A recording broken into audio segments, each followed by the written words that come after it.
So my topic focuses, this is my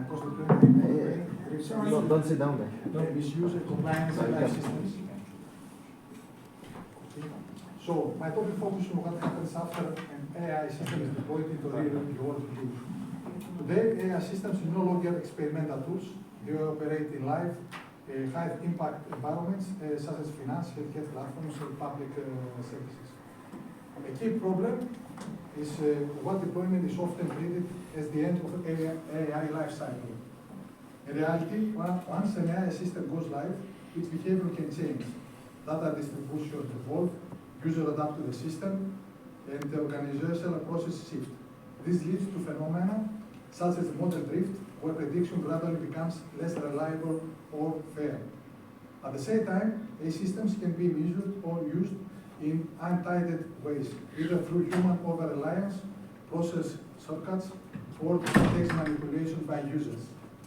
Finally, regulatory compliance, especially under frameworks like the EU AI Act, cannot be guaranteed through one of checks at deployment. The core problem is therefore limited visibility and control over AI behavior once systems operate in production. Many of the most serious risks only emerge post-deployment, when traditional validation methods are no longer sufficient. Based on this problem, also during my investigation research on papers, I don't remain only on two main research questions. I found also gaps, so I did 5 questions, which I think is,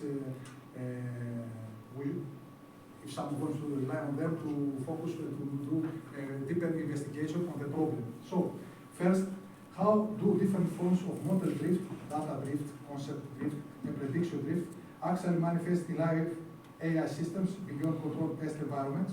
Second, what kinds of misuse or unintended use arise after deployment, particularly through human-AI interaction and strategic adoption by users? Third, how can continuous monitoring help detect risk a pre-deployment testing cannot capture, especially systems with delayed or incomplete feedback? Another key question concerns regulation. What does continuous compliance mean in practice under the EU AI Act? And how can organizations demonstrate it over time? And finally, how can post-deployment monitoring balance technical effectiveness with governance, accountability, and operational feasibility? This question provides both the analytical and practical focus of the work. So, to address this question, I propose a post-deployment AI monitoring approach that treats monitoring as a social technical governance process rather than just a technical dashboard. The framework combines several layers. One of the technical sides includes drift detection from data, concepts, and predictions, as well as performance, fairness, and risk indicators. It also incorporates signals related to misuse and abnormal usage patterns.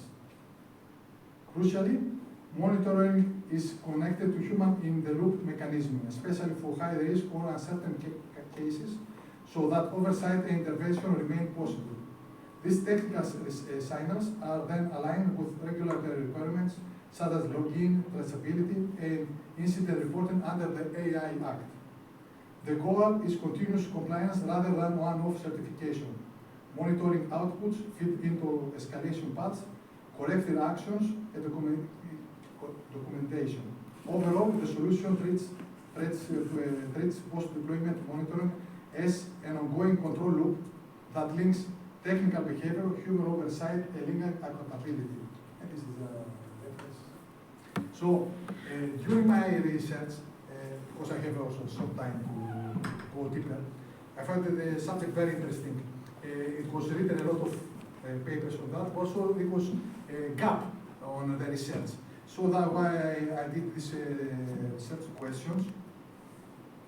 Okay, based in different parts of this issue. It's not easy, it's very large as a subject to investigate. It needs a lot of time, a lot of resources to do so. So I main focus to see the problem, to identify the main research questions, and to, let's say, I give a a simple solution, because we need to go further and further to mechanisms, because as I also I mentioned in my presentation, it's not only a technical issue. There are also ethical, there are also regulatory issues that we need to take into consideration in order to give a final solution to the problem. So this is my presentation. Thank you. Thank you very much. I think we have time for one question. So when you're describing all the features that you have here, what would be your minimum viable product? Like what would be the key feature that you think that would be the thing that you want to deliver on the most out of all those steps that you have? It's not easy to reply to answer to that, because we need to see all the aspects from the different perspective. Because there are different industries, okay, where this problem applies. So based on this, we have to focus to see what is the best way to give the right solution. So as I've mentioned, we need to read more the literature and to see all the possible ways to find a practical solution. That's it's probably my Irish culture coming out here, where it's like you want to build the thing first and then ask questions later. But what was it? If I go into your head, if I said to you, you had to build it tomorrow, what one would you want to do immediately? Like what do you, if you just had to make a decision, gut instinct, what do you think would be the one that you for what sector? Yeah, sure. What sector and like what? So maybe you had a list of different features that you were describing on one Yes, of the slides it there. will be in cyber security. Okay. In this sector, this is the main thing, that we need to have update software, not only. Thank you so much.